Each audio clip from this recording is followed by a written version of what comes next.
Welcome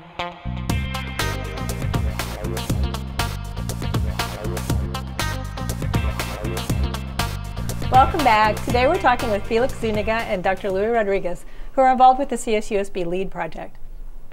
So before break, we were talking about how it's really gotten kind of big. It went from a local conference to something that's international at this point. What might someone expect as part of the whole conference? There are going to be about 3 kind of segments. The first is the inaugural kind of opening with Silva Mendez and a few other speakers. There's going to be a panel on politics and history of education. Then at lunchtime, Mr. Juan Sepulveda from the White House will be giving an address about issues of Latinos in education. Then after that, and during, though people will be eating lunch at that point, there'll be a couple of other panels dealing with issues of policy and legislation, youth issues and youth development. And then the capstone event is with Dolores Huerta in the late afternoon. She's the co-founder of the United Farm Workers with Cesar Chavez, and now president of the Dolores Huerta Foundation. And she'll be premiering a film produced by the Teaching Tolerance out of the Southern Poverty Law Center. She'll be launching that, and also there'll be curriculum available for teachers. Oh, okay. At that event, and then we'll have a closing, and it'll be a long day. It'll probably be about 11 hours total. And teachers can also get credit for this for attending, correct? Right. Okay. Now, some of the people who are watching this won't be able to go, or they may see this segment after it's already been. Yes. Can you tell us, this is supposed to be an annual event. Yes. And then if you weren't there, you can also access archives. So tell us how you might, if you can't go, how you might participate, and if you've missed it, how you can access the materials. Yes. Well, if you can attend the event, you can find all the information at lead.csusb.edu. Okay. And there'll be all the information on how to view the event that day live, if you can. And that'll be streamed via the internet. We're also working on a Facebook component for all the social media people out there who can watch and chat at the same time. Questions back and forth with Twitter. And we're really trying to use that component of technology to take this to the next level and share this nationally. Afterwards, we can break up the video into segments, and we may house it either at the College of Ed. We may even put it out on YouTube so that the world can have access to it. Okay, so it will be archived. Now, and this is, you're making plans for an annual event. Correct. So people can also think about this for the future. Yes. It's going to be held this year on March 29, 2010.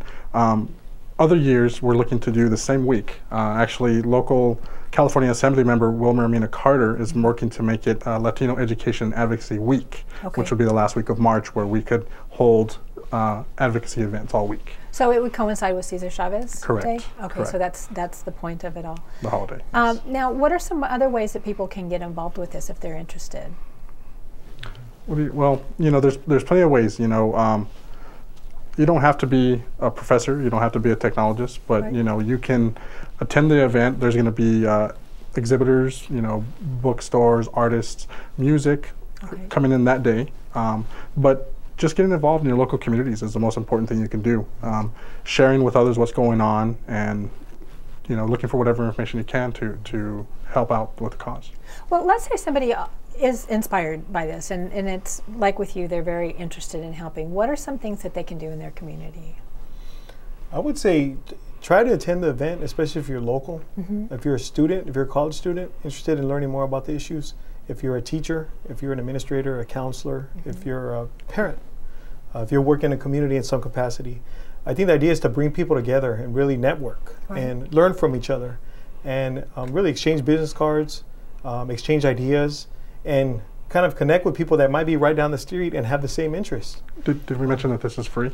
It's a free event, and the archives will be free. Everything's free. Okay. Right. And I really think, I hope this event is a platform to really organize people to come together and share what their challenges are, and maybe co-create some solutions to help improve the situation in our community. And I mean, who knows, this could be the beginning of something really powerful and exciting for our local and national community around these issues. Well, it could. And so what are some potential solutions that might come out of something like this?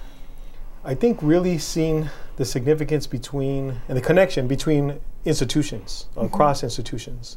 I think connecting not just across disciplines, like connecting law and housing and education and healthcare, but getting these organizations to communicate with each other.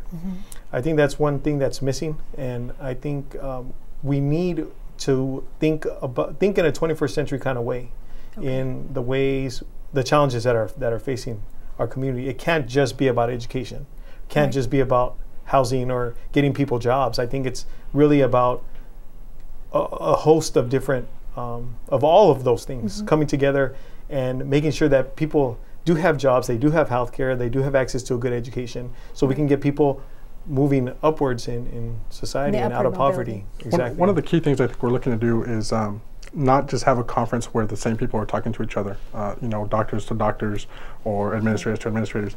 We're really trying to bring everybody from the community together. So have the doctors, the policymakers, the parents, and kids in the same room and be able to share and have awareness and knowledge and be able to take it to the next level. Okay, now we heard who some of the speakers are going to be. What are some of the topics are going to be like on policy?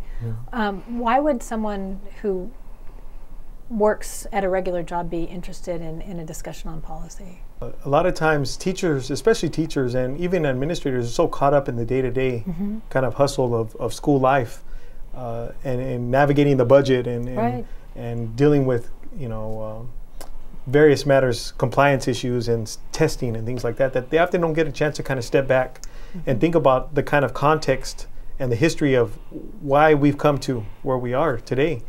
And I think it's really important to bring those dialogues back to our schools. You know, the idea is, like Felix was saying, is not just have these isolated conversations and never talk to each other again, but take those conversations back to our schools, our public schools, and say, these are the issues on the table.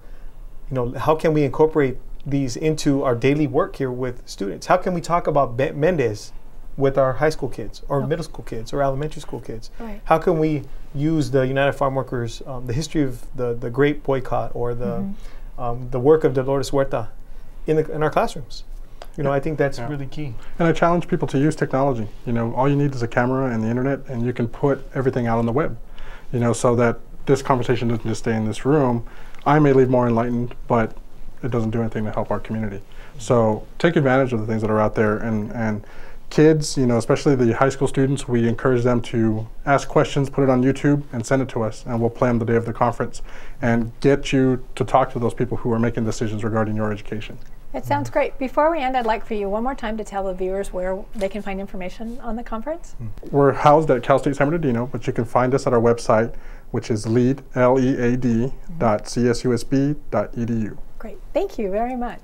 Thank you for joining us today on myCSUSB Academics. Today, we've been talking with Felix Zuniga and Dr. Louie Rodriguez, who are involved with the CSUSB LEAD project.